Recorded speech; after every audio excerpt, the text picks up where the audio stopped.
What's happening, everybody? Whew, Happy's back. It looks a little foggy. See if there's something wrong with the lens. There we go.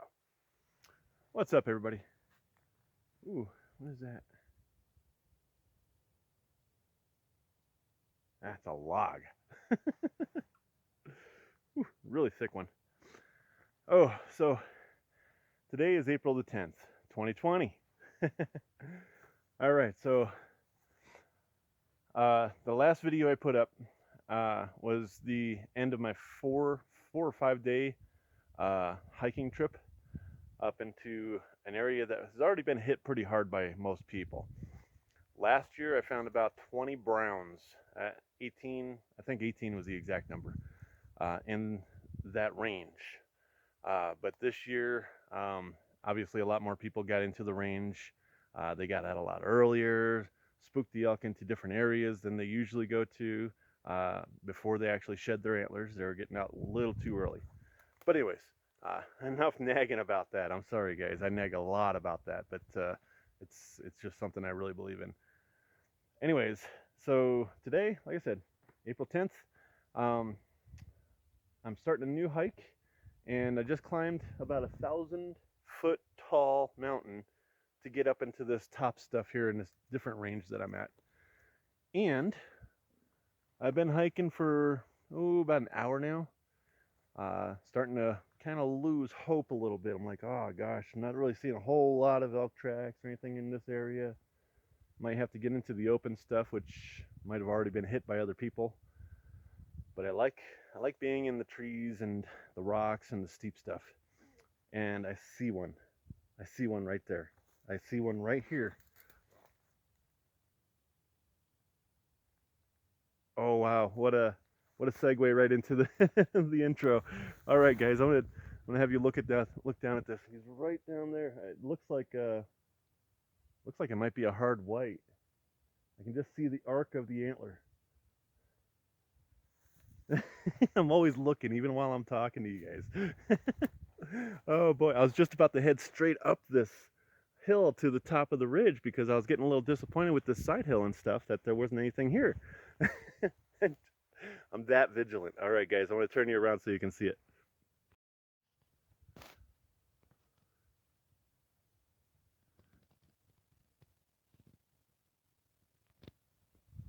Right there in the center of the screen.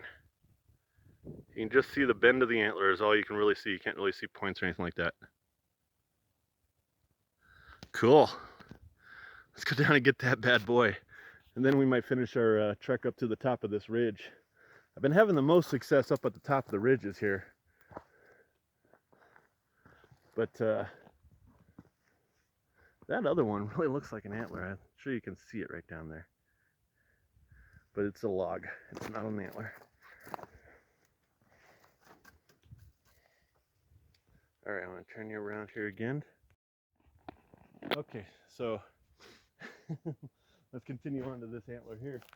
See if we can find any more on the way there. It's about, I spotted about 70 yards away. So, looks like there might be something down there too. Can't tell. Oh boy, steep stuff. I like these trees and the cover and the steep area with rocks and stuff. This amount of rocks is exactly perfect for the kind of area that I look for antlers in. That I really hope for antlers in anyways. Gosh, everything looks like an antler around here. It's pretty ridiculous. Oh boy. So let's talk about glassing, since you see me picking up my glasses as much as you are. Guys, I don't have a whole lot of success glassing just because I don't really glass a whole lot. But one of the things, a misconception, I think, misinterpretation about glassing, I think, is everybody seems to think that those guys that are really successful with glassing, those other videos and stuff like that, they're glassing really far away. They're not. Guys, most of the time it's within 500 yards. Literally, that's your number. 500 yards or less. For me, 300 yards or less. I don't really try to glass further than 300 yards. All right. So it looks like these guys are glassing 1,000 yards out with these 10 by 42s and spotting antlers on the hillsides. That's just because the camera lens, when they give you the view of the, where they see the antler before they zoom in on it, it's just because the camera lens, the way the lenses work, it makes it look so much further away than it is, about 5 times further than it really is. So, look at that. Right there. So the way I glass, like I'll get on a ridge top and I'll have a little canyon going down to the next ridge. And it's usually about 100 to 300 yards to that other side of that ridge, to the side that I'm glassing to. So it's usually about 300 yards. You can pick out a lot of antlers just 300 yards away that you cannot see with your naked eye because you're picking them out through the branches and stuff like that with your binos. So that's pretty much one of my tips.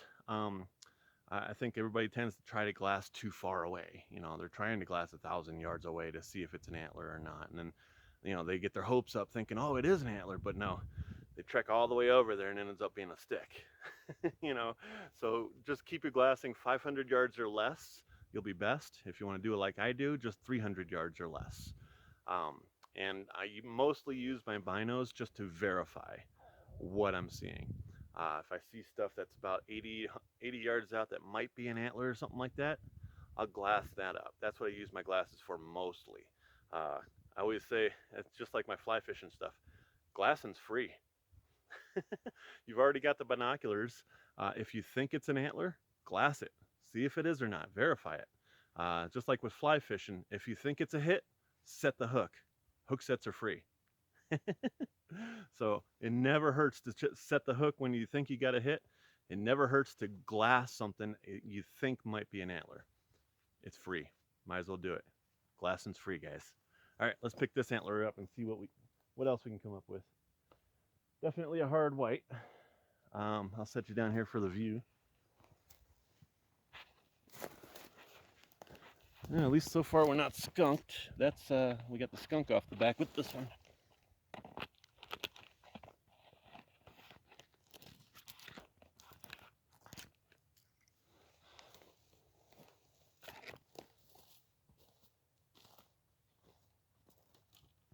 Yeah, he's just hard white. Just a little fiber.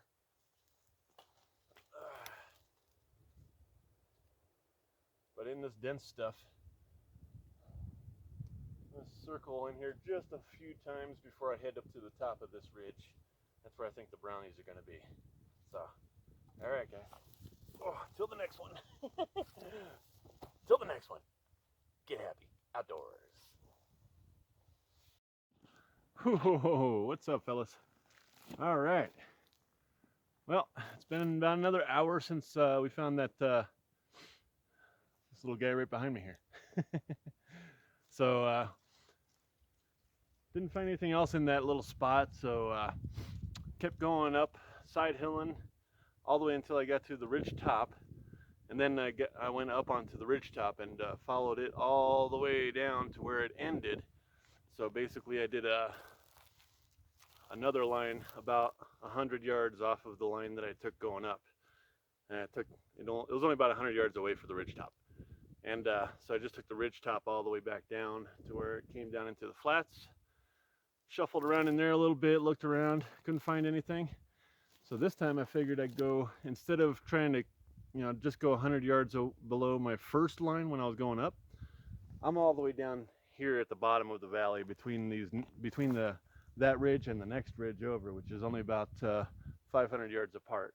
So yeah, I'm walking up this little valley for about half a mile now. I'm really starting to think that somebody else might have got in here before me and I just can't see any boot tracks. Maybe they're walking on the snow.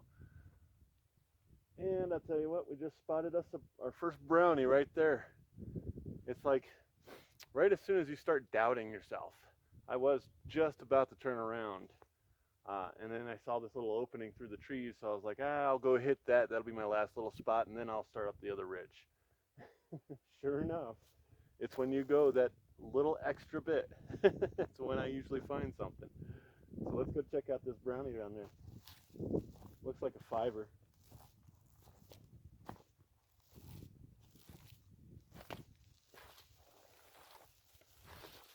You see it now? I haven't matched up anything yet this year. Not a single one. Let's see if that changes anytime soon here. Got a lot of elk tracks coming through this little spot. I figured that's why when I saw this opening through the trees, I wanted to at least hit it. I figured this would be a spot that they'd hang out for safety. Nice. Nice fiber. All right, let's set you up where the lighting's better. All right. More brown gold. Oh, he's a pretty decent fella. Right on. Okay, we're getting into him. He's a decent brown, decent 5-point. Let's get in here a little bit. Maybe we'll shoot up the other ridge from this spot here. Looks like that's what the elk did. So good. Good thing I went that little extra bit and didn't turn around when I was really thinking to turn around. I was going to try and cut up and maybe hit a line just above and between my last line and this line, and then go to the other ridge, or just go straight to the other ridge. But I decided just to go a little bit further. Just go 50 yards further, 80 yards further, 100 yards further. I always do that. I keep going, I'm going and going and going, and I cannot stop myself. And it pays off. Every time it pays off. Well, not every time, but most of the time it pays off. There you go, guys. Woo-pow! What does that base look like? A little dirty. A little pinkish. They've been dropped for at least 2 weeks already. Alright. Let's see if we can't find the... match something up. I'd love to match one up. Alright, guys. You know the routine. As always, say it with me. Get happy outdoors. You bet.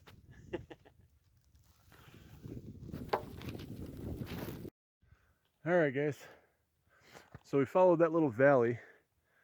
Right where that flat was, where we found the antler, is where two valleys actually come down and combine right there. That's why it was a little flat area.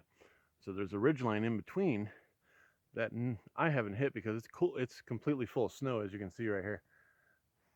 So I followed the right side of the valley up a little ways, and now I just came across this really well beaten elk path right here. You can see right behind me. You can see big bull tracks in it and stuff, and they come right off of this ridge. And I know on the other side of the ridge, well, I'm pretty sure anyways, it's going to be mostly melted off. And they like to hang out right at the top of the ridge, right where the snow kind of begins and ends, kind of thing. So I'm thinking that these tracks are going to lead me to something. So let's check it out, guys. Luckily, it's packed down hard enough by the elk that I can walk on it. Otherwise, you can tell it'd be crotch deep on me.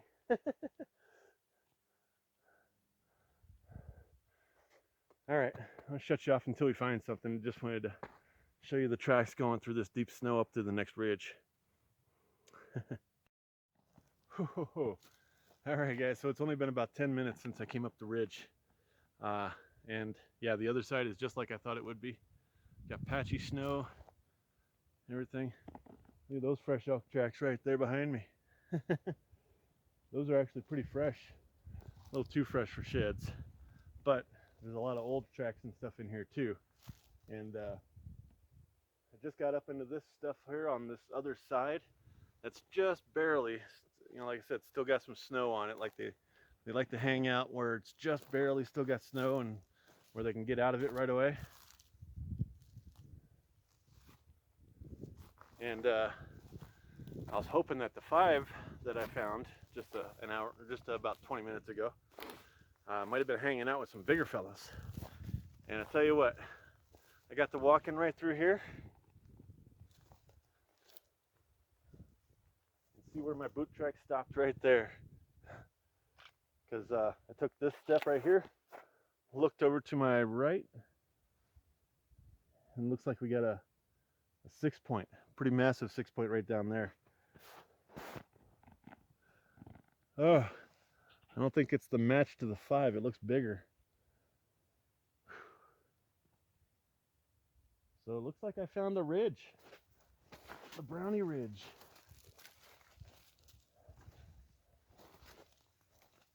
Looks like a brownie. Yeah, it's a brownie. Right on, guys. This is so cool. I love finding pockets like this. It's not necessarily a pocket. I mean, we just call it a pocket, but it's just where they were grouping together, and they hung out for a few days while more than one of them was shedding. It looks bigger. Definitely looks bigger. Oh, nice. Look at that. What a shed. That's definitely bigger. All right. I probably only have about 2 hours of daylight left because it took me so long just to get into this area so far in. And that's why I'm finding them now, because it's so far in that people, they haven't been able to get into here yet with their quads and stuff because of the snowdrifts going over the roads and everything like that. So they can't quite get those razors and quads in here yet, and they're not willing to walk as far as I do. So that lets me find a few more antlers. I love it. We'll get some ATLs of this thing and then we'll pick it up.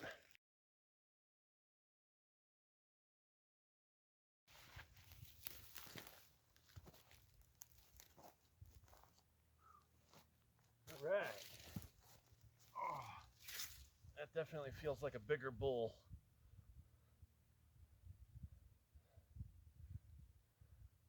Yep. Nice 6er. Waved back. All left sides. Man, so many left sides. Wow. You know, this guy's frame is a little bit like that broken one I picked up. But we're in a completely different region. Oh, look at that, guys. Oh, man. Gotta love it.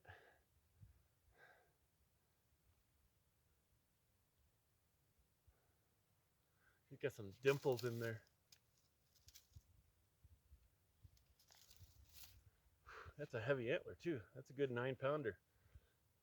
Yeah, that's about 9. I've been really accurate with all my judgment of the weight. I go back to my truck and grab my little digital scale. So every time I've told you how much an antler weighed, I'm usually no more than maybe 2 or 3 ounces off. So yeah, he's a good 9 pounds. I'd say right at 9. And being a fisherman and a shed hunter, you really get a feel for how much things weigh. Yes, you can see he's got some burn stuff. There's a little burn area down below here when it opens up. You can see he's been through that burn area. See the burn tree stuff that he's been running through. All right, guys, we don't have a ton of time. We've got at least 2 antlers to match up on this little ridge area right here. So we're gonna do it. I think there's probably a 3rd bull with them. Looks like from the tracks anyway. So till the next one, say it with me again. Get happy outdoors. Always. Loving it, guys. Loving it. I predicted that one. All right. So I scoured that ridge and couldn't match these 2 up at all. So now I'm going to go to that last ridge that I wanted to hit today. I've got about an hour and a half of sunlight left. So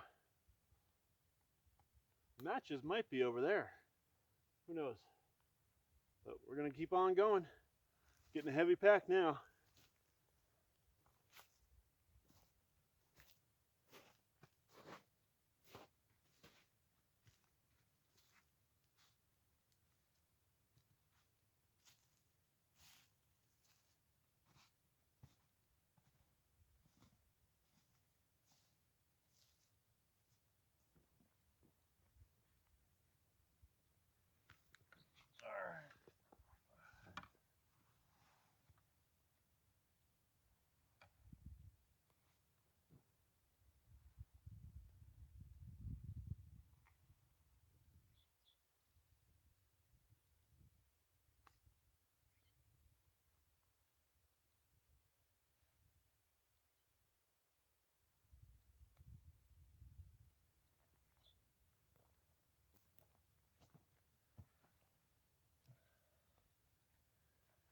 All right, guys. So that pretty much wraps up our day. Sun is starting to set. Got about another half hour to make it to the top of this mountain. Then I got 3 miles to get back down to the truck. So I'm only about half a mile from the top of the mountain now. So don't have long to go. Looks like with everything that we put in today, it's about 19 miles total once I get back to the truck. So I had to go pretty deep just to get these antlers. But it was worth it, guys. Whenever I'm coming out with 3 antlers or more, I'm happy. I'm stoked. It's a good day for me. I'm always happy with 3 antlers. 3 antlers is just enough weight where, yeah, it's not a big deal to carry. So, but it's also enough to really feel it. So, makes you know that you worked for it. But that last ridge that we hit, that one that I planned on hitting, didn't have a whole lot of sign on it, except for on the west-facing slope. So I think I hit it a little too fast because I was trying to beat the sun. I knew I was really deep in there and I had a few miles just to get back to the mountain. So I'll probably have to come back in and hit it again. So, but anyways, yeah, we had a lot of fun, guys. Got happy. And hey, look at this view. Look at the view behind me there. Look at that. Got some clouds rolling in on me too. That's the other reason I was kind of rushing around back there. It rained on me a couple of times, but just drizzles. But I hope some of these tips that I'm giving you guys are helping you out. Just stuff you can keep in mind when you're out shed hunting, you know. Help you maybe do a little bit better. So anyways, I hope you all get happy. Till next time, get happy outdoors. See you guys.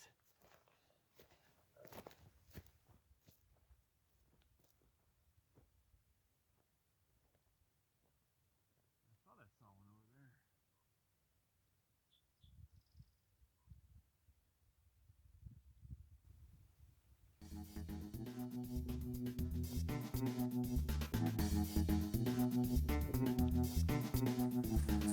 All right, everybody. So here's a look at some of the antlers that we've been picking up here over the last 2 weeks.